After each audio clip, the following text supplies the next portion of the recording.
conectado ao vivo e a cores com os estúdios do Café com Jornal, nosso Luiz Megali comandando sua brilhante equipe no melhor telejornal matutino da TV brasileira. Olha que turma simpática, você vê as imagens lá dos estúdios da TV Bandeirantes, todo mundo reunido. Um abraço também para o Rafael Colombo e para toda a equipe do Band News TV, também sintonizados agora em rede aqui com os estúdios da Band News FM. Minha gente, eu estava vendo um filme ontem, assim, rapidamente, né? Daquelas coisas que você está fazendo, a televisão está ligada, você fica com o olho no filme, o outro na meia, o outro escovando dentro, está passando aquele filme. E o filme era uma comédia dessas de tarde, era depois do almoço, em que o cara tinha uma máquina, uma maquininha como um controle remoto, não sei o que ensejou aquela situação, não vi o começo do filme, também não vi o final, em que ele apertava um botão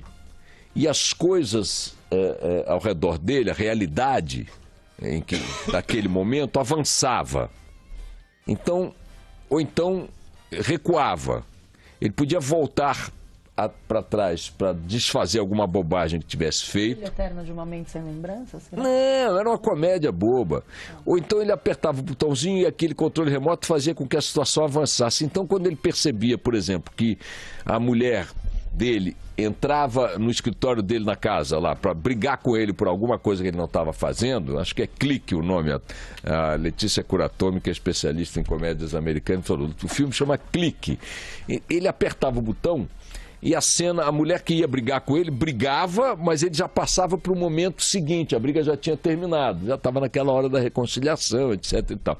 Entrava a filharada, enchendo o saco, fazendo bagunça dentro do escritório, então ele apertava o botão, a filharada já estava de banho tomado, indo dormir. E se ele quisesse voltar para trás, ele voltava também e tal.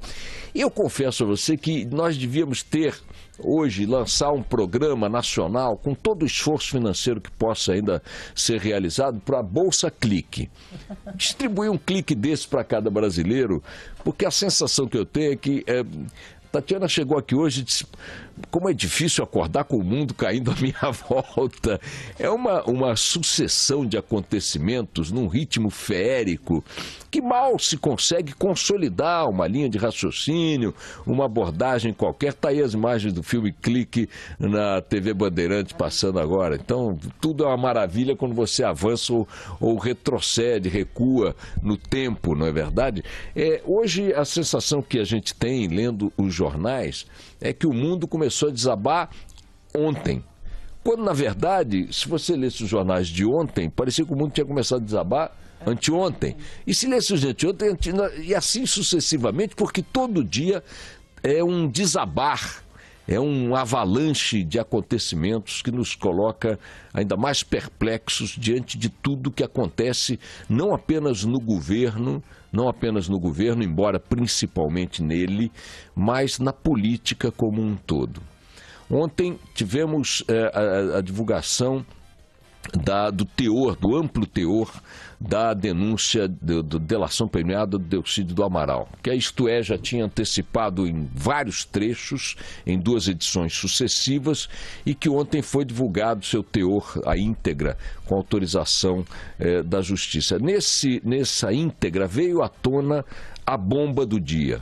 A gravação na qual o ministro Aloysio Mercadante se coloca, tenta conduzir ali alguma negociação com um assessor do Delcídio do Amaral para livrar Delcídio do Amaral das consequências da delação premiada, para tentar salvar o seu mandato, oferecer recursos e conversas com ministros do Supremo Tribunal Federal em benefício do senador envolvido naquela tentativa de fuga do Nestor Severo.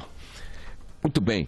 Ao fazer isso, Aloysio Mercadante se envolve diretamente num caso de tentativa de obstrução da justiça, algo que resulta em cadeia, que aliás foi a mesma alegação que levou o Delcídio do Amaral para a cadeia. É a mesma alegação que alguns promotores e alguns juristas e tal sugerem para o caso do Lula, que o Lula tem poder para interferir nos procedimentos, pressionar testemunhas, etc, etc e tal. Enfim, obstrução da justiça é crime grave que resulta em cadeia imediata. O Aloysio Mercadante colocou-se nessa situação, no xadrez da crise, e colocou junto com ele Dilma Rousseff, porque é notório que a identificação de Mercadante, a proximidade de Mercadante com Dilma Rousseff é absoluta. Dilma relutou retirar Mercadante de dentro do Palácio do Planalto, onde ele ocupava uma função dos ministros palacianos. Por pressão do PT ele foi afastado, ainda assim ela não o demitiu, colocou-o no Ministério da Educação, e é notório que Mercadante é o conselheiro pessoal de Dilma, talvez o mais próximo da Presidente da República. Como admitir que o mais próximo conselheiro da Presidente da República faça um movimento como esse, faça tentativas de acordo como essas, sem que a Presidente da República estivesse ciente dos fatos? Ontem ela deu uma declaração dizendo-se indignada e atribuindo a ação de Mercadante a uma iniciativa pessoal. Mas fica difícil aceitar esse tipo de versão ou de argumento diante do que a gente sabe e do que todo mundo sabe, os procuradores da Lava Jato principalmente. Foram 37 políticos envolvidos pela denúncia do Delcídio do Amaral. 37 políticos, inclusive o Renan Calheiros, que não surpreende porque está envolvido em todas, o Michel Temer, vice-presidente da República, e o Aécio Neves. Eduardo Cunha. O Eduardo Cunha também. O Eduardo Cunha também está envolvido em todas. O ambiente político em Brasília é da mais absoluta barata voa. A linha condutora do impeachment parece ser a tábua de salvação para todo mundo. Todo mundo agora aposta que o impeachment possa aplacar ânimos, não apenas da população que vai às ruas e que majoritariamente quer afastar a Presidente da República, mas aplacar ânimos de todo o ambiente político.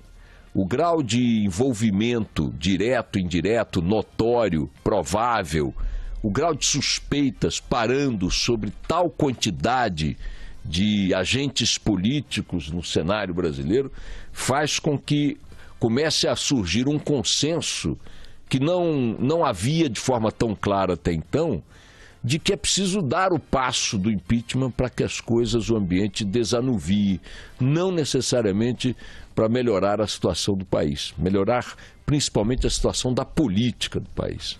Eles estão preocupados, claro, o que é previsível, acima de tudo, com a própria pele. O Delcídio não trouxe provas, não trouxe batom na cueca, mas tem uma frase dele numa entrevista para o Estado de São Paulo, que está publicada hoje, que me parece bastante coerente. Ele diz o seguinte: a minha delação não é delação de empresário, não é delação de lobista e não é delação de executivo. A minha denúncia é uma delação de político, que sabe dos fatos e que tem agenda. Tudo que eu denunciei, viagens, fatos e registros de agenda podem comprovar. Ou seja, Delcídio ofereceu elementos ao Ministério Público que, segundo ele, são de fácil comprovação pelo cruzamento de informações de outras fontes e de outros fatos. Como, por exemplo, a indicação do ministro do STJ por Dilma Rousseff com o único objetivo de interferir na Lava Jato. O que ele diz? Houve esse propósito. Aí você vai ver os votos do ministro depois que ele foi nomeado e todos os votos dele são de fato contra a Lava Jato. Então você vai juntando os ponteiros de uma forma que fazem com que Delcídio realmente possa assumir as vestimentas. O ministro do STJ se chama Marcelo Navarro. Só votou contra a Lava Jato desde que foi nomeado. Essa situação toda faz com que Delcídio, de fato, possa usar com propriedade a vestimenta daquilo que ele próprio autodenominou de profeta do caos. Profeta do caos. Envolve Lula, envolve o vice-presidente. O Procurador-Geral da República, Rodrigo Janot, considera agora, avalia agora a possibilidade de abrir uma investigação direta contra a Presidente da República.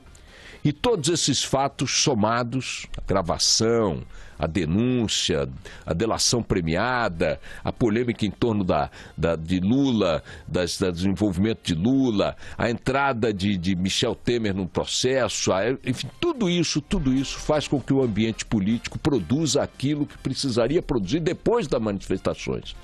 Eu insisti aqui o seguinte, que as manifestações por si só não produzirão o efeito se o ambiente político não reagir de forma a dar-lhe eco.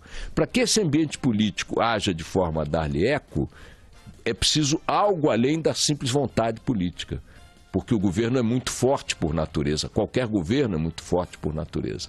Mas com esse grau e com essa velocidade na exposição de fatos que vão implodindo as condições de governar da presidente Dilma, implodindo o ambiente político à sua volta, eu quero ver com que clima vão acontecer agora essas manifestações de sexta-feira dos grupos favoráveis ao governo e ao PT. Com que clima?